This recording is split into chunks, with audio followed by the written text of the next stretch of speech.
శ్రీమాత్రే నమః. లలితా సహస్రనామంలోని 3వ శ్లోకంలో ఉన్న కేవలం ఈ 3 నామాల వెనుక ఎంత లోతైన, ఎంత పవిత్రమైన, ఎంత సంక్లిష్టమైన తాత్వికత దాగి ఉందో ఈరోజు చాలా వివరంగా తెలుసుకున్నాం. మనస్సు చెరకు విల్లుగా, ఇంద్రియాలు పూలబాణాలుగా, దేవి అరుణ కాంతి విశ్వమంతా నిండిన శక్తిగా చూట్టం.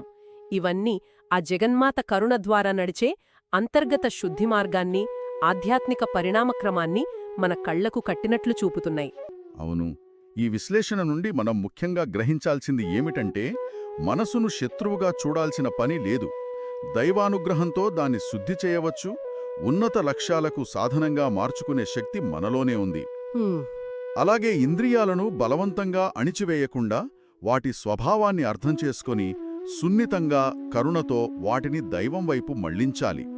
అన్నింటికి మించి ఈ సమస్త సృష్టికి ఆధారమైన, అంతటా నిండి ఉన్న ఆ దివ్యమైన అరుణవర్ణ తేజస్సును గుర్తించి అనుభూతి చెందాలి. ఆ శక్తిని గుర్తించడం. అవును. ఇక్కడ ప్రధానంగా చెప్పబడింది మన అంతర్గత సామర్థ్యాన్ని గుర్తించడం.